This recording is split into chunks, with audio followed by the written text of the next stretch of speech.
3, go! Tayo! Pangalawa, lakad. Yan. And pangatlo ay lupa. Isa pa. Upo tayo, upo muna. Sige, isa pa. So, 1, 2, 3, go! Tayo. Okay. Pangalawa, tayo ay maglakad. Yan. Pangatlo, tayo po ay tumingin sa taas. Amen. So, salamat po sa Panginoon. So, nakita ko na yung bawat isa po sa atin ay may pananampalataya. Ang bawat isa po sa atin ay mayroon pong pagsunod sa ating Panginoon. Sapagkat, ang ating pong pag-uusapan ngayon is about po sa faith. Sabihin niya po natin ulit, faith, malakas. Faith! So, true faith. Now, mga kapatid, bilang mga Kristiyano, pansinin po ninyo ito. Ano ang tinatawag sa isang Kristiyano? Madalas natin napapakinggan. Sa Tagalog, di ba tinatawag tayo na mananampalataya? Tama ba? Tayo po ay tinatawag na mananampalataya. So, imagine natin ito, hindi tayo tinawag na, though tayo po ay sumasamba sa Diyos. Tama po ba? Tayo po ay nagpupuri sa Panginoon, pero hindi po tayo tinawag na mga awit, mananamba, magpupuri. Ang tawag po sa atin ay mananampalataya. Na gusto ko pong makita po natin ito mga kapatid, na sa atin po, bilang tayo po ay Kristiyano, hindi po natin po pwedeng ihiwala yung pananampalataya sa ating buhay. Amen? Makikita po natin ngayong umaga na ito, na sa pamamagitan po pala ng pananampalataya, kaya natin nagagawa yung mga bagay na ginagawa natin. Amen po ba tayo doon? Amen. So mga kapatid, tayo po bilang mga Kristiyano, most probably nagagamit po natin itong pananampalataya na ito. Example sa ating mga buhay. Naniniwala ako na yung bawat isa po sa atin may mga problema, may mga pagsubok. Tama ba? At alam niyo ba kung ano yung bagay na makakapagdala sa iyo o makakapagbigay sa iyo ng kasagutan, makakapagbigay sa iyo ng katagumpayan para mapagtagumpayan mo yung bagay na yan? Alam niyo kung ano? Ito po yung pananampalataya. Kaya mga kapatid, gusto ko na maunawaan natin na ito, sa umaga na ito, yung pananampalataya ay hindi lang po ito basta paniniwala. Okay? Kasi ganito yan. Pag kayo po ay lumabas dito sa church po na ito, 99% pag tinanong po ninyo kung naniniwala ba kayo sa Diyos, ang isasagot po nila ay yes, naniniwala sila sa Diyos. Pero yung sinasabi po, actually sinasabi nga nila, faith na yon. Mga kapatid, that's very wrong. Sila po ay naniniwala sa Diyos, pero hindi po natin matatawag na yun po ay pananampalataya. Nandiyan po ba kayo?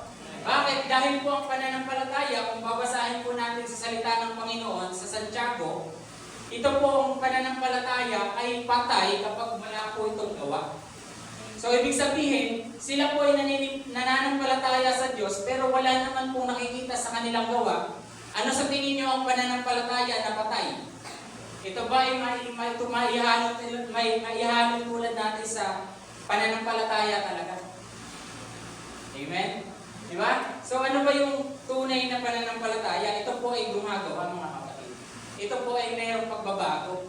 Ito po ay may pagkilos. Now, pakita po natin sa inyo, ito po yung ating verse for the day na makikita po natin sa isa.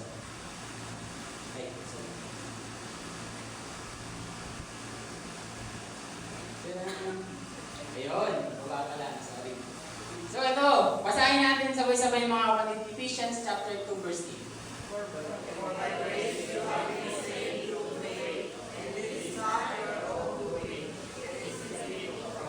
Now, tingnan natin ito mga kapatid. Alam po natin yung verse na ito. Lagi po natin itong sinasabi pagka po tayo ay mag-share. Na tayo po ay nakatanggap ng biyaya. Tayo po ay naligtas. Pero gusto kong makita niyo po ito, yung in-underline ko mga kapatid. Minsan naniliglit ito. Hindi ito napapansin madalas. Yung salitang true faith. Now, hindi po ito yung sinasabi natin na totoong pananampalataya. Ibig sabihin po ng true faith mga kapatid, sa pamamagitan ng pananampalataya. Now, ang tanong ko sa inyo, paano kung yung itong verse po na ito ay wala po yung sinasabi po natin na true faith? Sa palagay po natin, magkakaroon kaya tayo ng kaligtasan kung walang sinasabing true faith.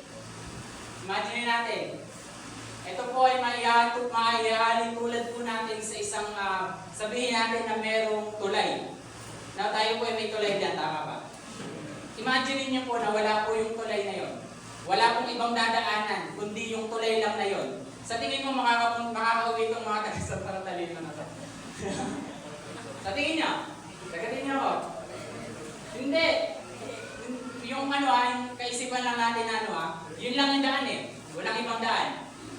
Now, ito yung sinasabi ng Diyos. Na dahil po sa biyaya na natanggap natin, naligtas tayo sa pamamagitan ng pananampalataya.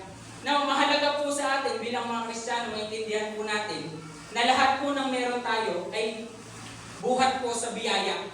At yung biyaya po na yun ay makakamtan natin sa pamamagitan ng pananampalataya. Siguro ngayon, medyo nalilito kayo kung ano ba yung nauna? Biyaya o pananampalataya? Ano ba yung nauna? Manok o yung itikot? Parang ganun yung tanong. Mamaya makikita niya mga kapatid. Di ba? Pero meron akong na-discover. Tanong isa kayo kung ano? Di ba? Ang na-discover ko mga kapatid sa salitang faith. Sa salitang faith o pananampalataya mga kapatid. Meron pong nagtatagong salita doon. Okay? Ito po yung nakita ko na yung nagtatagong salita doon ay ito. So ito, pag po sinabi natin faith, mga kapatid, meron pong nagtatago dyan na salitang need. Okay, bibigyan ko po kayo ng example. Mamaya. So, pag po tayo ay nangailangan, may mga pagkakataon na tayo po ay nauobliga na manampalataya. Tama ba? Minsan nasubok yung ating kalusugan. Wala na tayong malapitan. Di ba? Wala na tayong mahinga ng tulong. Ang tendency ngayon, tayo po ay nagkakaroon ng faith. Yung faith po na ito, yung ating pong pinagtutuunan upang yung pangangailangan natin ay mangyari. Tama ba? At yung pananampalataya po natin na ito naman po yung nagbibigay sa atin ng ating mga pangangailangan. Nagigets po ba natin? Ito, para mas maintindihan pa natin, bigyan ko po kayo ng isang example. Sabi po dito sa Galatians chapter 3, verse 26, ano sabi ko kanina?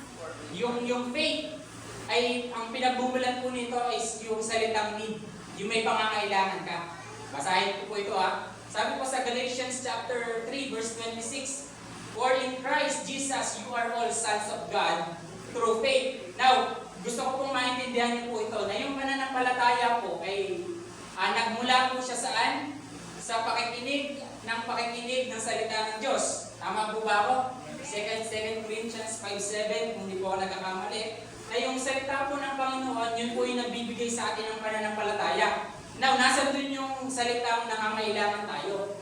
Now, ganito kasi siya. Every time po na tayo po ay magbabasa ng salita ng Panginoon, di po ba nakikita, ito yung binasa nating verse, huwag na tayo lumayo. For in Christ Jesus, you are all sons of God.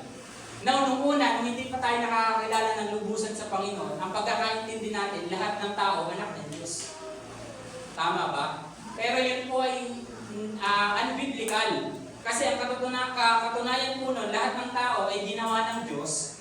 At yung lahat lamang na sumampalataya sa Panginoong Hesus, ang binigyan niya ng karapatan para maging anak ng Diyos. Now, dahil ngayon narinig mo yung salita ng Panginoon na yun, natanggap mo na hindi pala lahat ay anak ng Diyos. Nagkaroon ka ngayon ng pangangailangan na kailangan kong maging anak ng Diyos.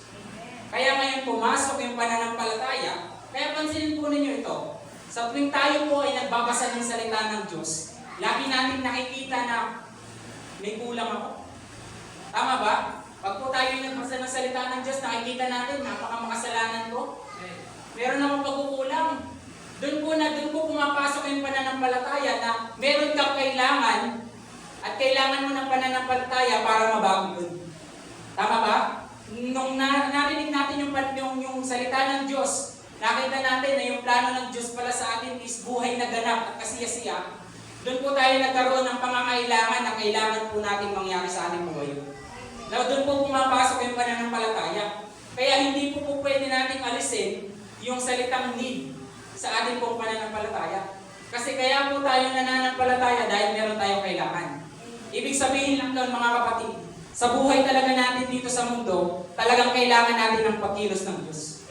Diba? Kung hiwalay ang Diyos sa atin, hindi po tayo magbabago, hindi po tayo magiging maayos sa ating mga buhay.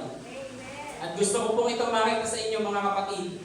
na ang Diyos po natin ay ganito. God will not answer through your deeds, but He will answer through your faith. Now, tagalogin natin. Ang Diyos po natin ay hindi sumasagot sa kailangan mo. Bagkos, ang Diyos po natin ay sumasagot base sa pananampalataya mo. Pansinin mo ito, may mga bagay pa na gusto mong mangyari. Meron ba? Di ba meron tayong gustong mangyari, gusto natin magkaroon ng ganito, meron tayong gustong mangyari sa buhay natin. Pero bakit hindi nangyayari? Ang tanong kasi doon mga kapatid, pinananampalatayaan mo ba? Ang tanong doon ay nandun ba yung faith mo sa bagay na yon? Kasi ang Diyos natin, pakikita po natin sa verse, kasi meron ako nakikita parang nakapuntang no. Hindi naniniwala, no? Pero ito, bigyan po natin ng verse para mas maintindihan po natin. Pansinin mo natin ito. Dalawang kwento lang, pero napakadami po nito sa Bible. Amen po ba? Ready na kayo? Amen. Matthew chapter 9 verse 22. Basahin ko po ha. Sabi dito, Jesus turned and seeing her, He said, "Take heart, daughter, your faith has made you well." And instantly the woman was made well. Ano yung napansin niyo mga kapatid? Ang Diyos, ang Panginoong Jesus, may lumapit sa kanyang babae. Diba? Lumapit yung babae na ito, merong sakit. Pero imagine niyo ito mga kapatid. Hindi sinabi ng Diyos na pinagagaling na kita. Bakit? Dahil may kapangyarihan ako. Pero ang sinabi ng Diyos dito mga kapatid, your faith, yung pananampalataya mo, yun yung nagbigay sa iyo ng kagalingan. Diba? Imagine natin ito mga kapatid. Kung pala tayo ay may pananampalataya sa bagay na gusto natin mangyari sa ating buhay, ito po yung magbibigay sa atin ng kasagutan. Doon po imimit ng Diyos yung ating pong pananampalataya. Kasi po mga kapatid, yung pananampalataya po, ito po yung daan ng Diyos para abutin tayo. Ito din po yung paraan natin para maabot natin ng Diyos. Sabi po sa salita ng Diyos, Hebrews chapter 11 verse 6, hindi ko na po nilagay dyan, na it is impossible to please God. Tandaan po natin, hindi maaaring kalugdan ng Diyos ang mga tao na walang mga pananampalataya. Now, kung ikaw ngayon ay may ipinapanalangin sa Diyos, hindi po maaaring kalugdan niya ng Diyos kung ikaw ay wala naman talagang pananampalataya. Amen po ba tayo doon? Meron pang isang kwento. Matthew chapter 29, so 7 chapters lang. Sabi dito ng Panginoon, "Then He touched their eyes, saying, according to your faith." Isa na naman, "Be it done to you." Now, walang problema sa pangangailangan natin. Ang may problema kung nandun ba yung pananampalataya natin. Ang pananampalataya po mga kapatid, ito po ay hindi lamang basta pagtitiwala. Ay hindi lamang ito basta paniniwala. Kung mababasa po natin sa Hebreo chapter 11 verse 1, ang pananampalataya po ay paniniwala sa mga bagay na hindi mo pa nakikita. Now, kung ikaw ay lalapit sa Diyos, meron kang ipinapanalangin sa Diyos, inilalapit mo itong bagay na ito, dapat sa paglapit mo pa lang, alam mo na may gagawin ng Diyos. Meron, nakikita mo na yung bagay na hindi pa nakikita. At ito po, pananampalataya na ito ay pagtanggap mo sa bagay na hindi mo pa nahahawakan. Pero nagagala ka na kasi nahawakan mo na siya. Kaya imagine niyo ito mga kapatid. Kung ikaw ay nakatanggap ng biyaya mula sa Panginoon at wala yung pananampalataya, hindi ka masaya. Hindi mo ibabahagi ang salita ng Diyos, hindi makikita sa buhay mo. Kasi walang pananampalataya eh. Tandaan po natin mga kapatid, yung biyaya na natanggap natin sa Panginoon, na sinamahan natin ng pananampalataya, ay hindi mawawalan ng kabuluhan. Alam niyo po, mawawalan lang yan ng kabuluhan kapag yung biyaya na natanggap natin ay hindi tayo naggumawa base sa pananampalataya. Bibigyan ko po kayo ng example mamaya. Ito po, yung Efeso chapter 2, ay hindi lang po siya natatapos dun sa chapter 2. Verse 8, meron po siyang kasunod na verse. And imagine this mga kapatid. Ito yung kasunod na verse. Tingnan niyo po ito. Ephesians chapter 2 verse 10. Ito po talaga yung ginawa sa atin ng Panginoon. Hindi lang basta tayo niligtas. Sabi dito, for we are. Tayo, tinutukoy, ay ginawa ng Diyos. Tayo ay nilikha niya sa Panginoong Jesus para saan? For good works. So tayo po ay nakatanggap ng biyaya sa pamamagitan ng pananampalataya para tayo po ay magkaroon ng good works, mga kapatid. Yun po yung katotohanan doon. Which God prepared beforehand that we should walk in them. Ito po ay hinanda na pala sa atin ng Panginoon. Kaya tayo nakatanggap ng biyaya, kaya tayo nagkaroon ng pananampalataya upang tayo ay magkaroon ng mabubuting mga gawa. Bigyan ko kayo ng example. Nasusundan niyo po ba, mga kapatid? Amen. So, bigyan ko po kayo ng example. Example tayo ng bike. Yung bike, let's say ang bike, mga kapatid, sino dito nagbabike? Marunong mag-bike. Di ba? Example tayo ng bike. Yung bike po na ito, let's say ito po ay biyaya ng Diyos. Binigyan ko si Julie, si Renz, si Uche, binigyan ko ng bike. Ngayon, yung bike na ito, mga kapatid, ay sabihin natin hindi nila ginamit. Hindi sila nagpedal, sinasakyan lang nila ito. Sa tingin nyo, yung bike ba na ito ay nagagawa na yung kanyang purpose? Diba? Sabihin natin na yung bike na ito ay tinanggalan natin ng kadena. Sa tingin mo, yung bike na ito ay uusan? Hindi. Now, ganito siya, mga kapatid. Yung tinanggap po natin sa Panginoon, unless na magpedal ka. Tama ba? Pag ikaw ay nagpedal, masaserve mo o mangyayari yung purpose ng bike. Para saan? Para mabilis ka makapunta sa pupuntahan mo, para makapag-exercise o whatsoever. Hindi po ito display. Okay? Yung biyaya po na natanggap natin sa Diyos, hindi display. Dapat po dito ay meron siyang pananampalataya. Ginagamitan siya ng pananampalataya upang sa ganun, makita natin kung para saan ba talaga tayo ginawa ng Panginoon. Bakit? Kasi maraming tao biniyayaan ng buhay. Gaya natin humihinga, may biyaya sila ng pagkain, hininga, magandang kalusugan, nakakapag-aral, biyaya po yan ng Diyos. Pero, alam niyo kung bakit hindi nila maibalik sa Panginoon yung lahat ng papuri? Alam niyo kung bakit hindi sila magamit ng Diyos? Hindi sila ma-attend ng linggo? Hindi sila nagbabalik ng pasasalamat sa Diyos? Kasi walang faith. Tama ba? Yung kapitbahay niyo, may bahay, kayo may bahay. Yung kapitbahay mo, may anak, ikaw may anak, may asawa. Same lang. Pero ano pagkakaiba? Ikaw may pananampalataya. Okay? Yung pananampalataya po na ito, nakikita. Kaya naman nasa-serve o nangyayari yung pinaka-purpose kung bakit tayo nagkaroon ng biyaya na ito. Amen po ba tayo doon? Nung tayo ay nakatanggap ng biyaya mula sa Diyos, ginamitan po natin ito ng pananampalataya, kaya po tayo nakakapagbahagi ng salita ng Diyos. Kaya alam nyo, kaya ngayon ewan ko kung ako lang, pero nakakapag ako, o parang nalulungkot ako pagka may nakikita akong, let's say, kapatid ko, na hindi ko kasama dito. Kayo ba na-experience mo ba yung nalulungkot ka kasi meron kang mga mahal sa buhay mo na hindi mo kasama?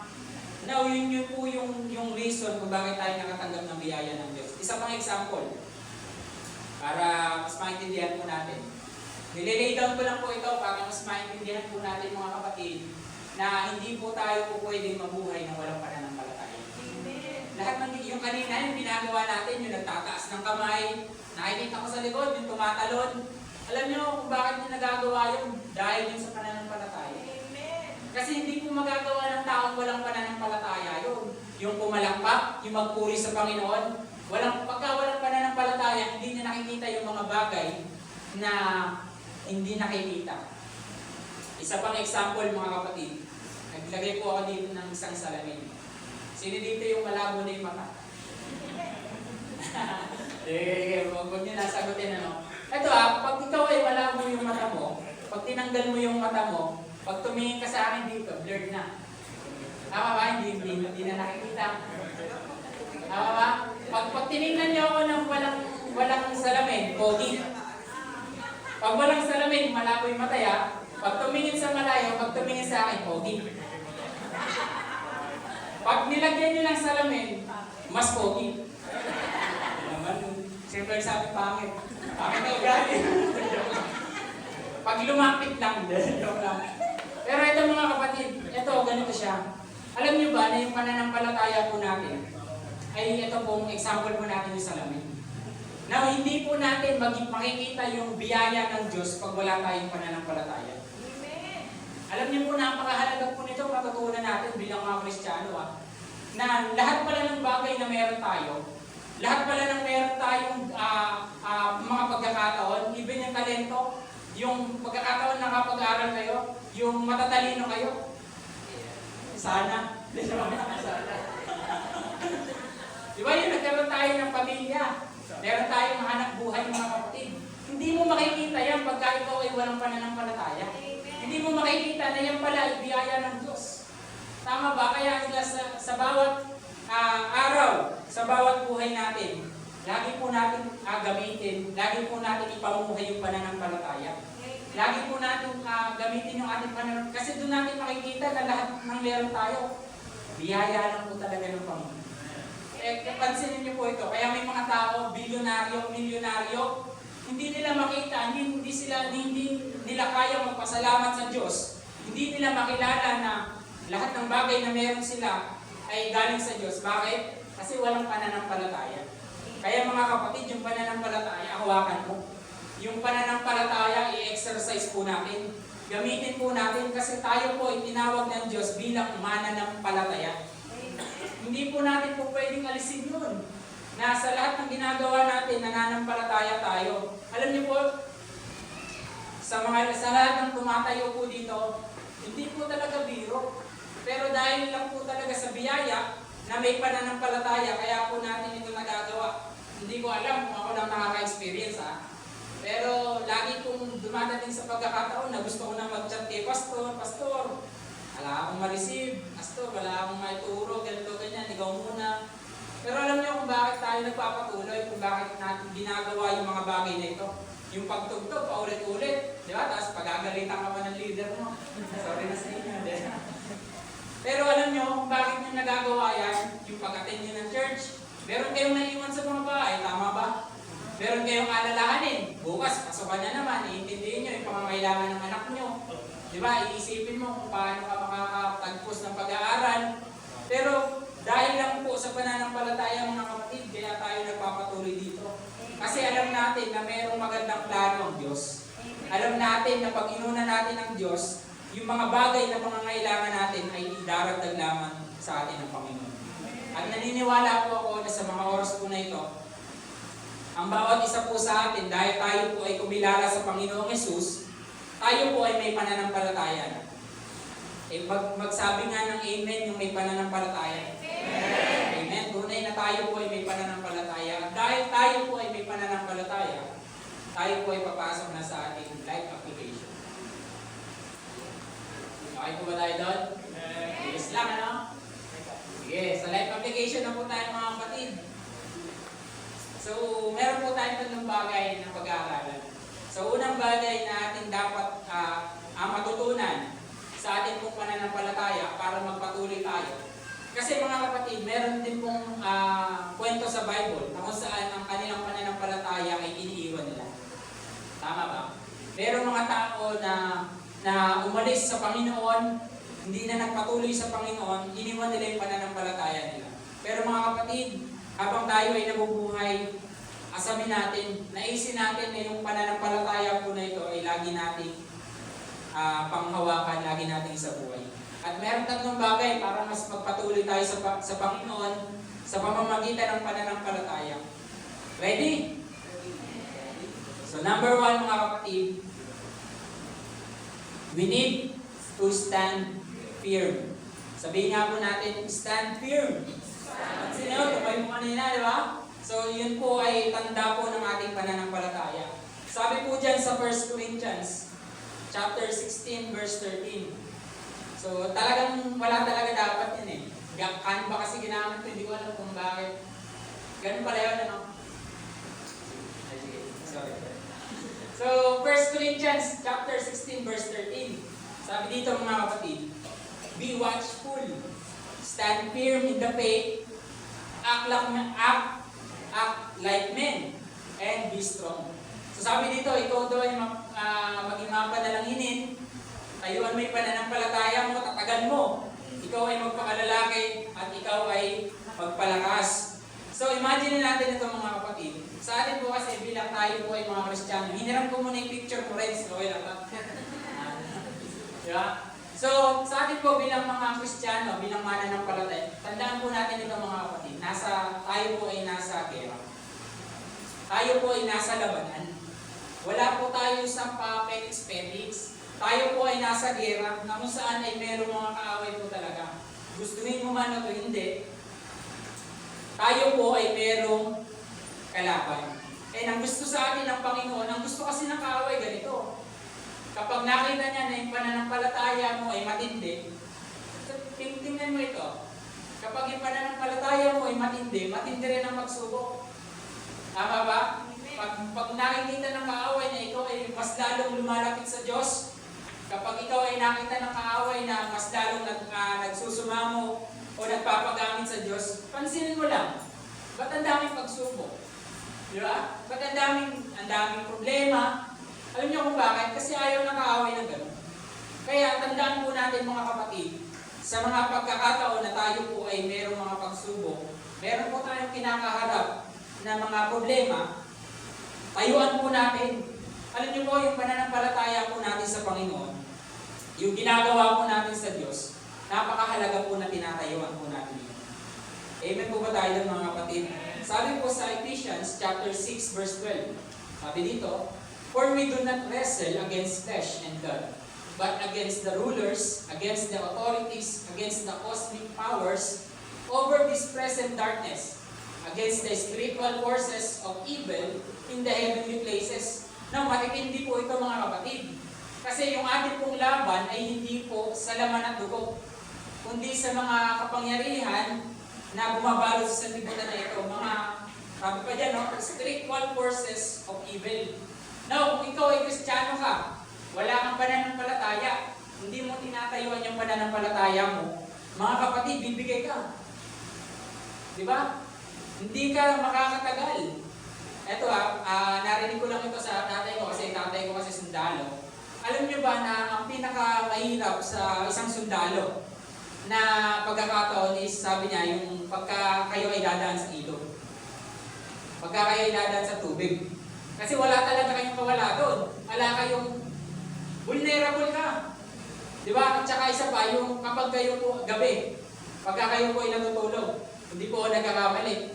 Alam niyo kung bakit? Kasi kapag ikaw ay nasa ganung sitwasyon, ikaw ay limitado.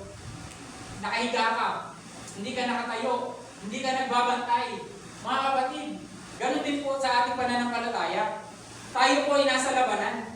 Huwag natin hayaan na tayo ay walang pananampalataya. Huwag natin hayaan na tayo po ay hindi natin tinatayuan yung ating pananampalataya sa Panginoon. Kaya po nilagay ng Diyos ito Sa verse 13, basahin po natin ito Therefore, sabi diyan, take up the whole armor. So meron po tayong mga balutik na sinasabi din ng Panginoon, pero hindi na po natin yun itatake sapagkat alam na po natin yun. Sabi diyan, take up the whole armor of God that you may be able to withstand. Kasi po sa atin po, personally, sa atin pong physical na katatayuan mga kapatid, mahina tayo. Inaamin po ba natin yun? Na yung bagay na meron tayo sa sarili natin, madalas tayo ay nagkakamali. Madalas tayo po ay sabihin natin na yung ating pananampalataya ay nasusubok. Minsan, ang mahal natin sa buhay, di ba? Naranasan nyo ba yun? Na dahil yung kapartner mo, yung mahal mo sa buhay, yung magulang mo, dahil meron ginawa sa inyo hindi maganda, nasaktan ka, parang yung pananampalataya mo naapektuhan. Pero bang ganon? Alam nyo, dumating ako sa point na ganyan last week lang. Ito naman, sa trabaho ko naman. Ngayong week lang pala, sorry. Pero yun nga, salamat sa Panginoon dahil sa pananampalataya. Kasi dumating po talaga ako sa point na sobrang burden ako, trouble ako, hindi ko alam yung gagawin ko. Ako po kasi pagka ganun, hindi ko alam yung gagawin ko, talagang apektado lahat. Kaya nga sabi ko nga sa inyo, gusto ko na mag-chat kay Pastor, gusto ko na sabihin, Pastor, hindi ko yata talaga ako dito, kayo na.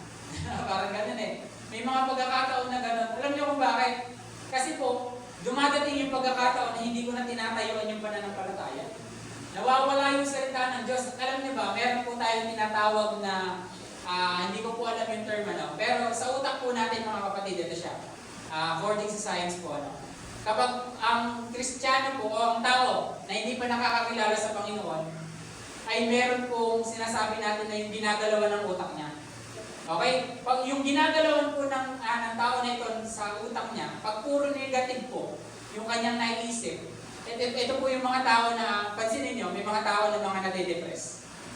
Diba? Tama ba? May mga tao na nagkakaroon ng anxiety. Alam niyo kung bakit? Kasi yung utak pala natin, meron siyang ginagalawan. At yung ginagalawan po na ito, pag paulit-ulit lang yung ginagalawan niya, problema, pagsubok, negativity, mga bagay na hindi magaganda, alam niyo po, doon bumibigay.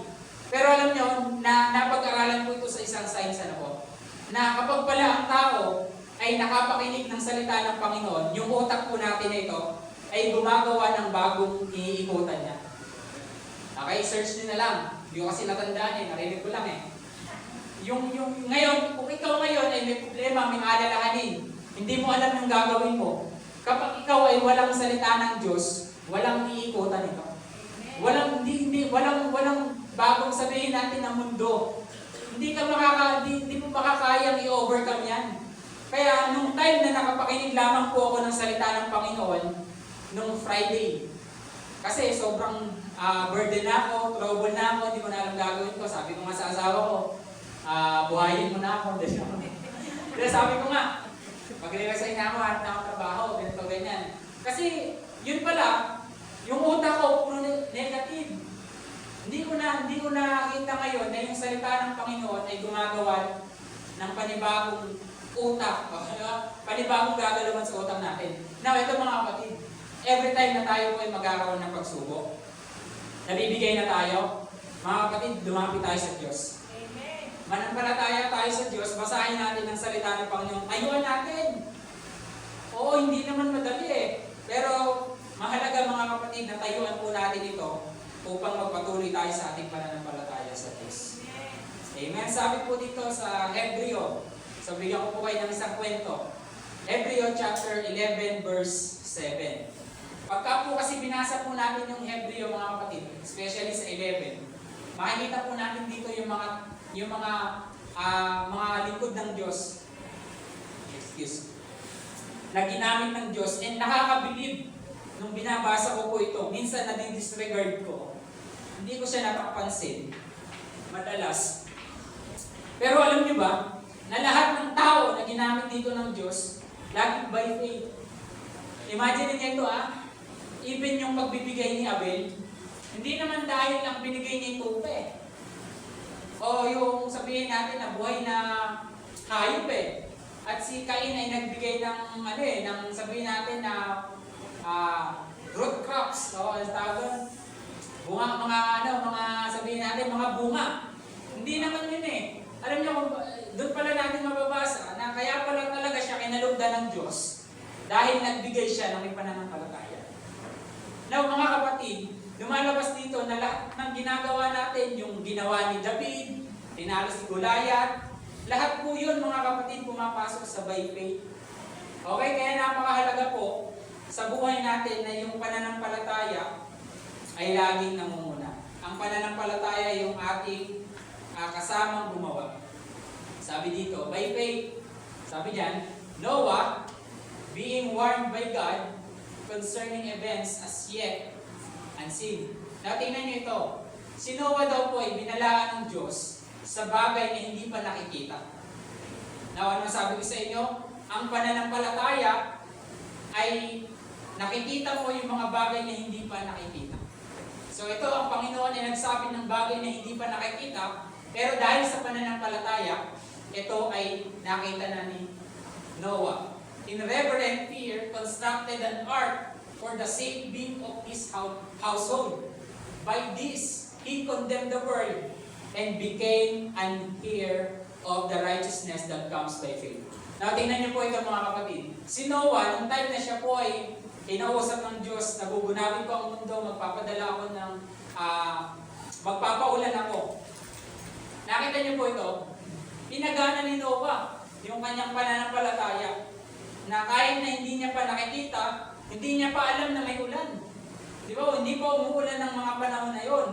Pero ginawa niya at hindi niya alam yung gagawin niya. Take note of this mga kapatid. Naranasan niyo na ba na merong inuutos sa'yo, hindi mo alam gagawin mo? Di ba? Ang hirap. Gusto mo magtanong na magtanong. Di ba? Kasi hindi mo alam yung gagawin mo. Pero by faith, mga kapatid, ginawa ito ni Noah. At sabi pa niya dito, by this he condemned the word. Nung time po na na-receive niya po yung salita na ito ng Panginoon, sinabi niya ito sa mga tao, tama ba? Sinabi niya sa mga tao, nagugunawin ng Diyos ang mundo. Pero anong ginawa ng tao? Di ba, sabi niya, magsisi kayo. Pero ang ginawa ng tao, pinagtawanan siya. Sinabihan siya na nasisira na ulo mo. Imagine niyo yung mga kapatid, sa pananampalataya mo, dumating na ba sa pagkakataon na nasabihan ka na nasisira na ulo? Dumating na ba yun? Na ikaw di ba, nagsishare ka lang naman ng salita ng Diyos eh. Di ba, gusto mo lang naman maligtas yung tao na ito, pero bakit pinagsasabihan ka pa ng mga masasakit na salita? Alam niyo po, mapagtatagumpayan mo lang yan kung ikaw ay may pananampalataya. Kaya, di ba, congrats mo na may katabi mo. Hanggang ngayon, matatag. Hindi mo alam kung ano yung pinagdaanan yan. Di ba? Napakadami ng mga bagay na kung saan isip. Ako nga dati Oo, kasi sa totoo lang, hindi po talaga ako totally, na naiwanan ko yung vision ko Talagang nung dati noon, siguro naamoy ako di ba? Pastor, naamoy ako ni Pastor. Kaya hindi sinasabi ni Pastor, ganun si Pastor. Tapos pero yan, tumatayo ako dito, yan. Hindi ko alam na ganyan. Tapos, hindi ko alam na alam niya na pala, ganyan. Hindi pa talaga ako na noon. Sa mga naitingin sa akin. Hindi, naninigan niyo talaga ako noon. 2020.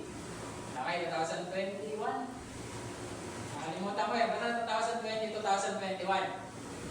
So, doon ko po na-stop yung paninigarilyo ko. Ibig sabihin, siyempre sa bahay ko, doon ako naninigarilyo. Natural, siyempre, ikaw mananampalataya ka, maatin ka sa church, kasabihin, hindi ka naman nagbabago. Tama ba? Pero gusto ko maintindihan niyo ito mga kapatid. Yung pagbabago kasi, hindi talaga instant. Yung pagbabago, alam niyo po, yung salita ng Panginoon, the more na napapakinggan natin, para po itong, sabihin natin yung patak ng tubig, at merong bato. Yung puso mo yung bato, yung personality mo yung bato. Na the moment na lagi na nakakapakinig ng salita ng Diyos, imagine niyo, hindi naman matalim yung patak. Di ba? Hindi naman sobrang lakas. Pero bakit umuhuway? Bumabago. Ganon ang kapangyarihan ng Diyos. Ganon yung salita ng Diyos na lagi namin napapakinggan. Kaya kung tayo man ay inuusig ngayon, congrats. Di ba? Kasi nasa tamang daan ka. Kasi hindi ka naman, di ba, hahayaan ka lang di ba kasi ang mundo natin, papasama. Ang mundo natin, papunta talaga sa kapahamakan. Kapag hindi ka na sinasalungat ng mundo, kakampi mo ang mundo. Baka ginagawa mo na rin yung ginagawa nila. Kaya mahalaga kapatid, na yung ating pananampalataya tinatayuan natin. Alam niyo po yung mundo, babad na babad sa kakalaro. Tama ba? Ay, may nagre-react. Sorry Patawarin ka na ako agad Babad na babad. Di ba? Yung paglalaro, nakapagpapalit na yung devotion, hindi na nakakapag-pray. Sa Panginoon. O hindi na nakakapag-send. Nakakapag-send, alas 12 na. Bakit? Inuubos sa paglalaro. Di ba? Hindi lang doon. So may mga bagay na talagang kumukuha ng atensyon natin. Sa social media man yan, talagang nawawala tayo ng oras sa Panginoon. Pero ang gusto sa atin ng Panginoon, tayuan po natin yung ating pananampalataya. Gawin natin yung pinapagawa ng Panginoon sa atin. So number 1 po, we need to stand firm in our faith. Amen po ba tayo doon? Amen. Number 2 na po tayo. Yay! So, number 2, we must walk in faith. Sabi po dyan sa 2 Corinthians verse 5, chapter 7. Babalik ko dyan. Sabi niya, for we walk by faith and not by sight. Sa atin po mga kapatid, lagi po natin itong panghawakan na tayo po ay lumalakad na sa pamamagitan ng pananampalataya. Marami talagang marami talagang mga bagay na na talagang susubok po sa atin Pero kung kasi tayo ay naglalakad nang nakabase po tayo sa ating mga paningin o nakikita natin, tayo po ay manghihina. Tayo po ay malamang sa malamang ay manlamig sa Panginoon. Kung hindi po natin pangahawak at kung hindi tayo lalakad ng may pananampalataya. Sa ibang salin mga kapatid, sa Tagalog, hindi ako nagkakamali, ang sabi po dyan ay namumuhay ng pananampalataya. Yun yung mas maganda. Yung walk, yung live, halos same lang siya sa Bible. Kaya mahalaga na yung pamumuhay po natin ay talagang may pananampalataya sa ating Panginoon. Amen po ba tayo doon? Dahil kung tayo po ay mamumuhay na may pananampalataya, hindi tayo mapapagod. Mapapagod talaga tayo. Pero hindi tayo susuko. Okay, nagka-ano tayo doon, nag-confess na tayo doon, Kasi tayo po ay tao. Napapagod po tayo. Mapapagod talaga tayo Pero pagka meron po tayong pananampalataya sa ating ginagawa, tayo po ay hindi susuko. Amen po ba? Hindi tayo titigil. Imagine po natin ito, na sa lahat po ng ginagawa natin, sa mga nag-aaral, I believe na kayo ay nananampalataya sa Diyos. Kaya kayo nagpapatuloy. Minsan nga, natatapat pa ng linggo yung gagawin kayo, di ba? Pero hindi nyo hinahayaan na maisaalang-alang yung Panginoon. That's faith. Di ba? You are walking by faith and not by sight. Dahil ang mundo na ito ay pansamantala lamang. Kaya mahalaga kapatid, na mas pahalagahan natin yung pinakamahalaga na inilaan sa atin ng Diyos. Sabi po dito, sa Hebreo, okay, chapter 10, verse 39. Sabi dito, but we are not of those who shrink back and are destroyed, but of those who have faith and preserve their souls. So sabi dito, hindi tayo yung mga tao na tumalikod at yung mga nasira, kundi tayo yung mga tao na nagpatuloy sa ating pananampalataya. Alam niyo po, sa kwento po na ito po yung yung kwento po ng mga Israelita. Now ito sabihin ko po sa inyo na kung bakit po yung mga Israelita na ito, kung bakit po matitigas po ang ulo nila. Dahil wala po silang pananampalataya. At sabi po sa Hebreo mga kapatid, ito kung gaano katindi ito yung mga Israelita may lakas, buhay. Tama ba? Sabi niyo naman ako, yung mga Israelita po na ito ay kasama ni Moises. Sila po ay merong lakas, sila po ay buhay, pero bakit hindi sila nakapunta sa Promised Land? Alam niyo kung bakit? Dahil sabi dito sa Hebreo, sila po ay walang pananampalataya. Kaya kung ikaw ay meron kang gustong mangyari sa buhay mo, kung meron kang hinihingi sa Diyos na gusto mong mangyari sa buhay mo, alam ko meron, marami. Di ba? Ang gusto ng Diyos ay manampalataya ka. Kasi kung hindi ka mananampalataya, hindi mangyayari sa iyo yung bagay na yan. Hindi mo mararating yung inihanda sa iyo ng Diyos kung hindi tayo mananampalataya sa ating Panginoon. Kung hindi tayo magpapatuloy. Kaya mahalaga mga kapatid, tayo po ay nagpapatuloy sa ating pananampalataya. Next verse. Sabi dito. Ito pala yung kwento. Sa Hebrews chapter 3, verse 18 to 19. And to whom did he swear that they would not enter his rest? Ito yung mga Israelita. Yung sinabi ng Diyos na hindi kayo makakapasok sa lupang ipinangako. But to those who were disobedient, yung mga pasaway, yung mga matitigas sa ulo. So, kaya tapikin mo yung katabi mo.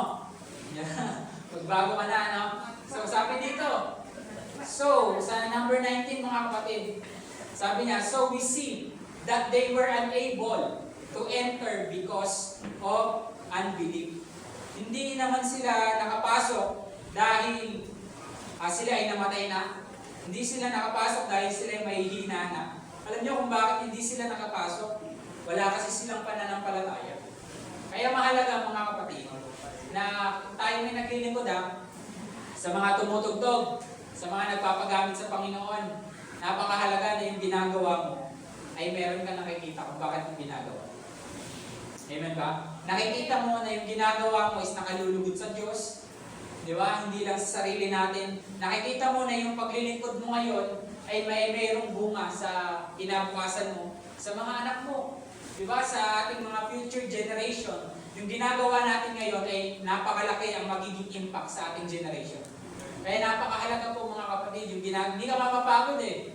Pansinin mo, pag ikaw na tao, nakapunta ka sa isang lugar na hindi mo na halos makita yung sino dito yung nakaranas na meron kang dinaanan sa bana, wala kang makita na, feeling mo wala kang lulusutan. Di ba ang ginagawa mo, bumabalik ka? Kasi feeling mo, baka walang daan dito. Walang lulusutan dito. Tama ba? Pero, kung ikaw ay may pananampalataya sa Diyos, lahat ng ginagawa mo, alam mo na ito ay kalooban ng Diyos. Di ba? Ipagpapatuloy mo yan. Kasi alam mo na ito yung kalooban ng Diyos eh. Hindi ka magsasawa at hindi ka magpapapigil. So ito, may kwento po dito sa Bible ulit na makikita po natin. So sabi dito sa Hebrews chapter 11, so puro Hebrews lang tayo mga kapatid. Sabi diyan, kayo naman po magbasa. So chapter 11.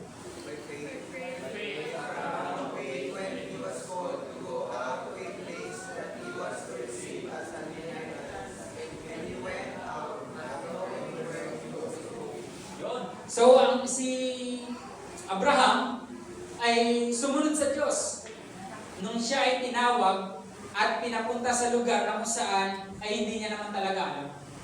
At sabi pa dyan, by faith, di ba? He went to live in the land of promise.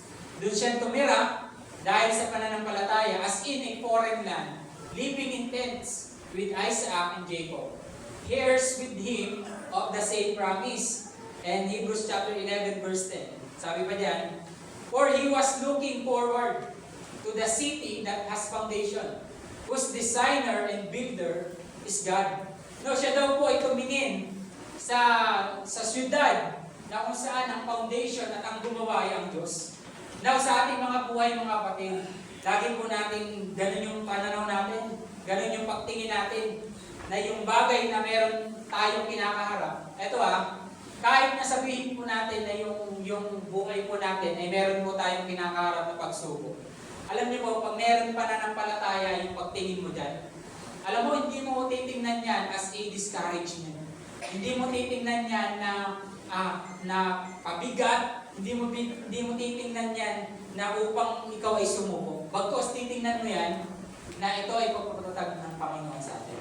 Amen ba? Kasi sabi sa salita ng Panginoon, yung pagsubok ay nagpapadalisay sa ating pananampalataya. Kaya hindi po pwede na wala po tayong pagsubok na kaharapin. Talagang natural yun upang yung ating pananampalataya daw sa Panginoon ay maging dalisay, maging genuine. Okay? Maging nais talaga ng Diyos, maging kawangis ng pananampalataya ng Panginoong Yesus. Kaya mga kapatid, yung ating buhay sa panahon na ito, kung meron ka mang gustong mangyari, di ba? Meron kang inaasam sa Panginoon, lagi mong tingnan yung hindi yung kasalukuyan. Tingnan mo yung hinaharap, kung ano ba yung gagawin ng Diyos o hinahanda ng Diyos sa buhay natin. Amen po ba? At pag ginawa po natin yun mga kapatid, mabubuhayan eh. Lalakas yung loob mo eh. Kasi meron kang pag-asa na inaantay. Gaya na sinasabi ko kanina, yung pananampalataya ay pagtingin o nakikita yung mga bagay na hindi pa nakikita. At ito yung pag-asa sa mga bagay na gagawin ng Diyos sa ating mga buhay. Kaya patuloy tayong lumakad ng may pananampalataya sa ating Panginoon. Amen po ba tayo doon? Amen. And for the last point mga kapatid, ito po itandaan po natin. So, basahin po natin sabay-sabay. And so sabi po sa Hebrews chapter 12 verse 2. So sabi diyan, looking to Jesus, the founder and the perfecter of our faith, who for the joy that was set before him endured the cross, despising the shame, and is seated in the right hand of the throne of God. Now, ang Panginoong Yesus daw po, doon po talaga tumingin. Alam niyo po, bilang isang tao mga kapatid, to be honest, ang tao po talaga is talagang vulnerable. Huwag po natin tingnan yung leader natin, pang naloob. Huwag po natin huwag po natin ibase yung ating pananampalataya sa kanila. Kahit sa pastor, huwag po natin ibase sa asawa natin, na lagi nag-i-invite sa atin, na ikaw pa naman ang unang nakapunta dito, tapos ko nawala, ganyan. Huwag po natin ibase. Bakit? Kasi yung tao po ay talagang maraming pagkukulang. Maraming bagay na pagkakamali. Di ba? Kasi tao po tayo. Kaya ang gusto ng Diyos sa ating pong pananampalataya para tayo po ay hindi mawalan ng sabihin natin ng pag-asa, lagi po tayong tumingin sa ating Panginoon. Bakit? Kasi siya yung founder. Siya po yung nagsimula sa atin ng pananampalataya po na ito. Siya po yung magtatapos nito sa buhay natin. Naniniwala po ba kayo doon mga kapatid? Na sa bawat ginagawa po natin, lagi po sa Panginoon na tayo tumingin. Kasi hindi po tayo magkakamali. Pag po yung pananampalataya natin ay nasa Panginoon, kahit kailan, mga kapatid, hindi po tayo magkakamali. Dahil ang Diyos po natin ay banal at perfecto.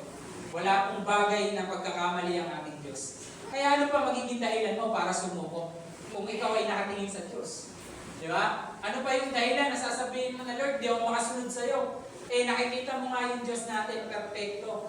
Siya yung nagsimula. Ang gagawin mo, susundan mo na lang yung kanyang sinumula dahil siya rin yung magtatapos nito. Mga kapatid, yung pananampalataya po natin ay mahalaga. Bibigyan ko po kayo ng mga verse na kung saan ay makikita po natin na lahat ng bagay ay sa Panginoon lamang po natin matatagpuan. Amen po ba? So, last naman na po ito mga kapatid. Few verses na lang po ito.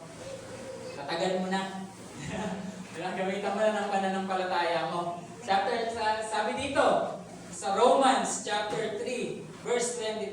Sabi dito, the righteousness of God through faith in Jesus Christ for all who believe, for there is no distinction. Now, ito daw po, yung katuwiran, katuwiran ng Diyos ay mangyayari lang daw po sa atin.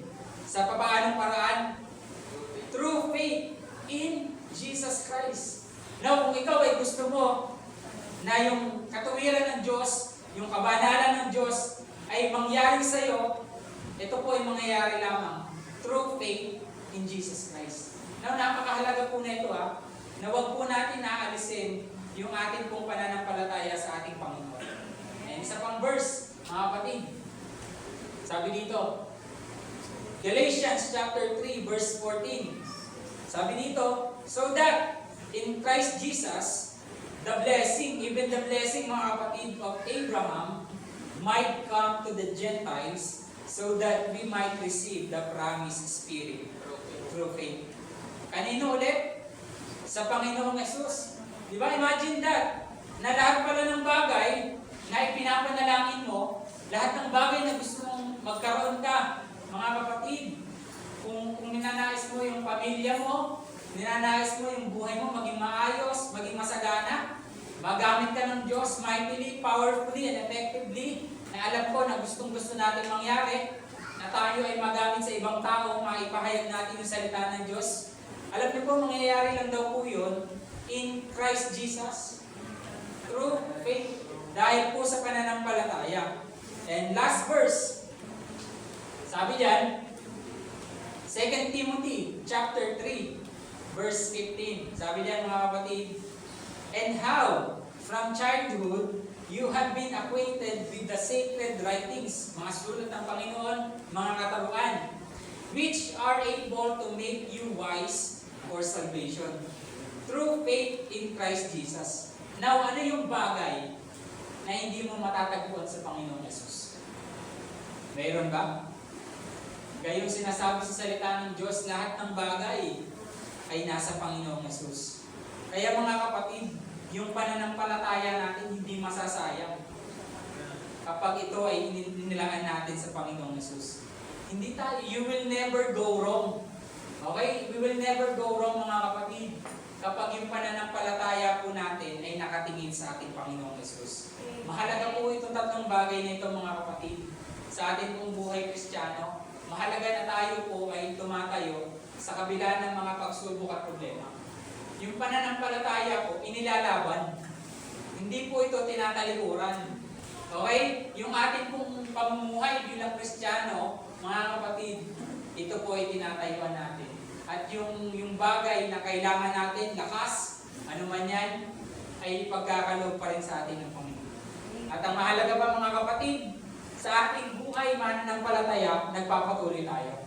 Pansinin niyo po ito, yung lahat ng armor of God, yung sa Ephesians chapter 6, pansinin niyo, sabihin natin, may helmet, may sinturon, may pangyapak, may sandata, mayroong breastplate mga kapatid. Pero imagine niyo wala sa likod. Alam niyo kung bakit? Kasi dinisay tayo ng Panginoon na laging humaharap sa laban. Dinisay tayo ng Panginoon hindi para tumalikod, para tumakbo sa laban. Ang gusto ng Diyos, tayo ay maglakad, pasulong at hindi paurong. Amen po ba? So I believe na yung bawat isa sa atin ay magpapatuloy sa pananampalataya. And lastly, ay patuloy tayong tumingin sa Diyos. Dahil ang Diyos po natin ang siyang magtataguyod, ang magtatawid po sa atin sa ating pong pananampalataya. Naniniwala po ba tayo doon mga kapatid? Yan, tatlo lang na yan. Panghawakan po natin sa ating pong pananampalataya. Dahil yung pananampalataya po na ito mga kapatid, ito po yung magdadala sa atin hanggang kamatayan. Ito po yung dapat na panghawakan natin, ito yung dapat nating pamuhay. Sabi ni Apostol Pablo, nung siya ay nasa kulungan, na alam niya na siya ay mamamatay na, sabi niya, natapos ko na ang aking takbuhin. At tinapos ko na, nilabanan ko yung I fight the good fight of faith. So tayo ba, masasabi ba natin na yung pananampalataya na tinanggap natin sa Diyos, na nabuhat ng, sabihin natin, na biyaya ng Diyos, masasabi ba natin na ito po ay ating ipinaglaban? Amen po ba tayo doon? Masasabi ba natin na talagang itinaguyod natin ito sa tulong ng Panginoon? Mga kapatid, sa ating pong buhay, pag po tayo dumating sa kalangitan, tandaan po natin na yun po yung pagbabasihan ng Diyos kung paano tayo i-reward ng ating Panginoon. Yung faith na pinaglaban mo sa lupa na ito. Amen po ba tayo doon? Amen. So tayo po ay tapos na. And for the last mga kapatid, dahil idol ko si Pastor, so meron tayo big idea mga kapatid. So tayo dyan. Pwede, kukunin natin yung DNA ng ating pastor. So, ito po ang ating big idea mga kapatid. Pwede po ba tayong tumayo? Basahin po natin ito ng 3 beses. Okay, 1, 2, 3, go!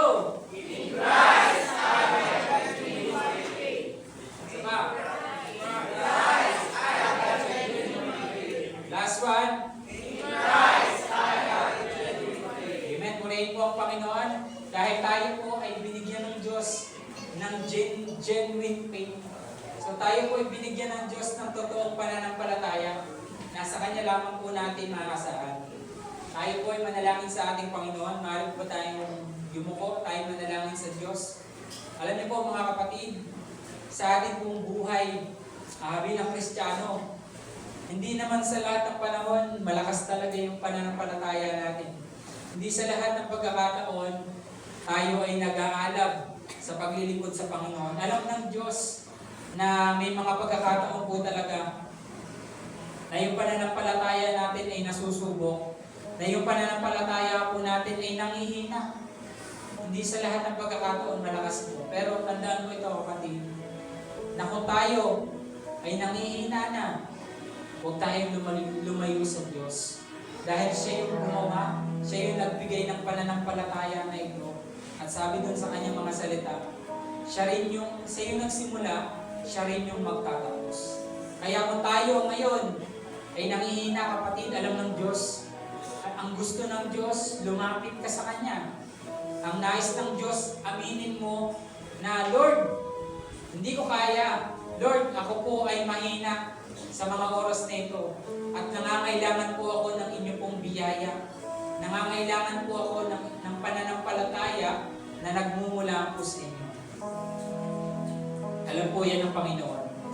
At may mga pagkakataon kung ikaw man ngayon ay nag-aalab sa Panginoon, ikaw ay mainit sa Panginoon, alam ng Panginoon na darating din yung panahon na ikaw ay susubukin.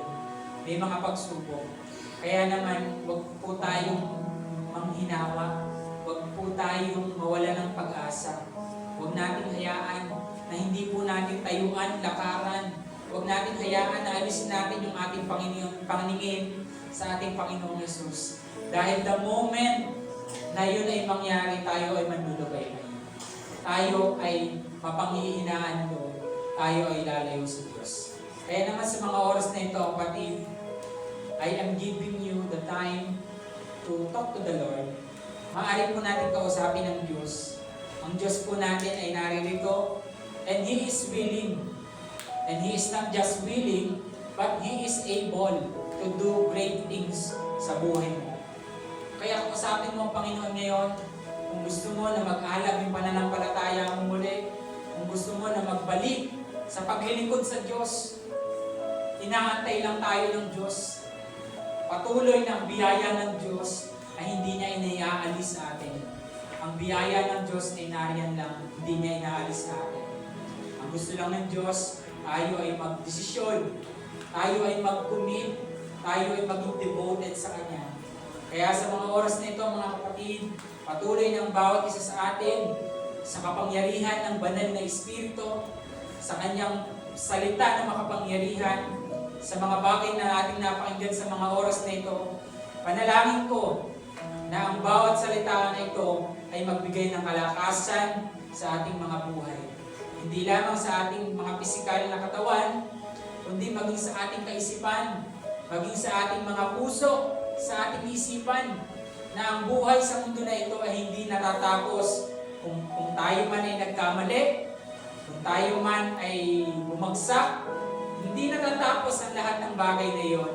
Laging nandyan ng Diyos. Ang Kanyang mga pagkakataon na ibinibigay sa atin ay hindi natin kayang bilangin. Kaya tayo ay tumayo, tayo ay magpatuloy sa ating paglilingkod sa Diyos, sa ating pananampalataya, sa ating ginagawa sa Panginoon. Dahil tutulungan tayo ng ating Panginoon. Maraming salamat po, Ama, sa mga oras nito, sa inyong pong mga salita. Salamat po dahil kinausap niyo kami. Salamat po dahil nais po ninyo na wag namin kalimutan na ang pananampalataya ay mahalaga sa aming mga buhay. Maraming salamat po dahil alam po namin na ang salita po ninyo na amin po napakinggan ngayon ay magdudulot po sa amin ng kagalakan. Magdudulot po sa amin ng pag-asa na magpatuloy sa aming mga buhay. Nakikita po ninyo, Ama, ang mga kapatid ko na naririto, nalalaman po ninyo ang mga pagsubok na mayroon ng bawat isa. Mga bagay na nagpapatatag, mga bagay na sumusubok sa pananampalataya ng bawat isa. Nakikita mo lahat ito, Ama. Kaya naman, patuloy na sa mga oras na ito, ay sa inyo po namin pinagkakatiwala ang mga battle, ang mga pagsubok na aming kinakaharap. Sa inyo po namin ipinagkakatiwala ang mga laban na hindi namin kayang pagtagumpayan sa aming mga sarili. Dahil gaya ng iyong sinabi sa iyong mga salita, hindi nyo kami iiwan, hindi nyo kami pababayaan. At habang kami nabubuhay, walang sino man ang makakaagaw sa amin, sa piling mo, aming Amang Diyos na makapangyarihan sa lahat. Maraming salamat po sa mga kapatid ko po na naririto. Maraming salamat po dahil ang pananampalataya ay sinimulan mo sa buhay ng bawat isa sa amin. Maraming salamat dahil sa mga biyaya po ninyo na binagalob po sa bawat isa sa amin, sa kabila ng hindi naman po kami karapat-dapat. At dahil po sa Panginoong Hesus, kami po ay pinaging dapatin po ninyo aming Ama. Maraming salamat po at walang hanggang pasasalamat, walang hanggang pagsamba, pagpupuri ang nais po namin ibalik po sa inyo dahil kayo po ay dakila, makapangyarihan, banal at mapagmahal na Diyos sa aming mga buhay.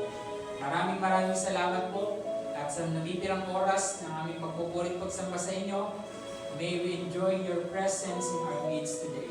Maraming salamat po, Ama.